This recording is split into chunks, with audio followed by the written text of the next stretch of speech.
Hoy vamos a hablar de algo fascinante, de esa fuerza, esa energía tan potente que consigue transformar una simple idea en algo real, en algo que podemos tocar. Y lo más curioso es que es una energía que en realidad ya tenemos todos dentro. A ver, parémonos a pensar un segundo.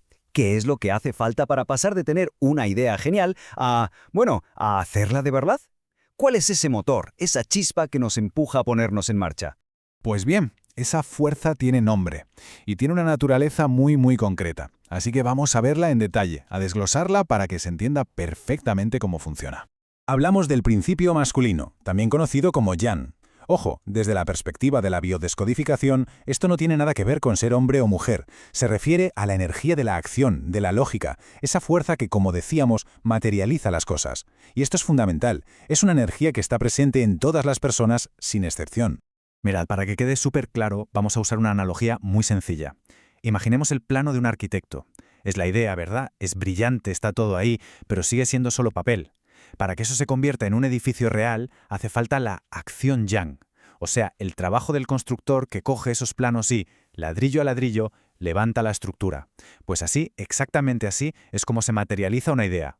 Vale, si todos y todas tenemos esta energía, la pregunta es, ¿dónde está? ¿Cómo se manifiesta en nuestro cuerpo, en nuestra mente? Vamos a explorar un poco su anatomía. Pues mirad, la biodescodificación aquí lo tienen muy claro. El lado derecho de nuestro cuerpo es, por así decirlo, la representación física del principio yang. Y si nos vamos al cerebro, su cuartel general estaría en el hemisferio izquierdo. Sí, justo el que se encarga del razonamiento, de la lógica, de la autonomía, de todo ese pensamiento más concreto, más material. Pero cuidado, esta energía no va de hacer por hacer sin más. No. Tiene unas características muy específicas, muy potentes. Vamos a ver cuáles son esas cualidades que la definen. Fundamentalmente, son tres. Primero, el valor.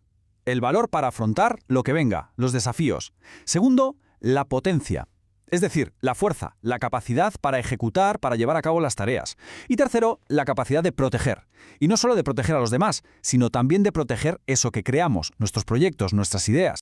Claro, como pasa con toda fuerza que es muy poderosa, siempre existe el riesgo del desequilibrio. ¿Qué pasa si hay un exceso de esta energía? Pues que puede tener consecuencias bastante serias.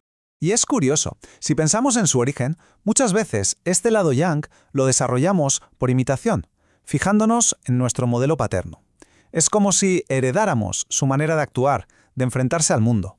Y esto nos lleva a la pregunta clave, al meollo de la cuestión. ¿Qué ocurre cuando esta energía se nos va de las manos?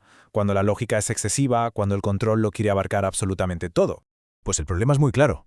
Un exceso de lógica, un exceso de control, lo que hace es desconectarnos. Nos aleja de nuestra parte más sensible, de la intuición, de las emociones. Es como si se creara una grieta dentro de nosotros que lógicamente nos aleja del bienestar. Pero bueno, la buena noticia es que la solución no es aplastar esta fuerza, ni mucho menos. Se trata de integrarla. El verdadero camino hacia el bienestar pasa por encontrar la armonía. De hecho, hay una frase que lo resume todo. Dice que la verdadera realización se alcanza cuando logras equilibrar tu lado masculino con tu lado femenino. Es justo eso. No se trata de una lucha entre dos partes, sino de un equilibrio. Y cuando colaboran, funcionan en una sinergia perfecta. Piensen en esto, la lógica del yang no está ahí para anular la intuición, sino para guiarla, para darle una estructura. Y el valor del yang no reprime la sensibilidad, la protege. Es como tener al mejor socio posible. Trabajan en equipo. Y claro, cuando se consigue este equilibrio, el resultado es increíble. Dejamos de funcionar forzando las cosas desde un extremo o desde el otro, y empezamos a crear desde un lugar con mucho más propósito, con mucho más sentido.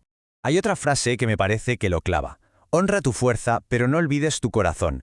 Es perfecto.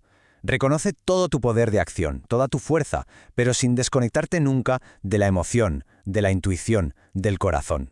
Y ya para cerrar, vamos a dejar una reflexión en el aire. Si pensamos en los proyectos que tenemos entre manos ahora mismo, quizás hace falta un poco más de esta fuerza activa para que salgan adelante. ¿Cómo se podría aplicar este principio yang de una forma más consciente para, como decíamos antes, pasar del plano a la construcción? Ahí queda esa pregunta, para darle una vuelta.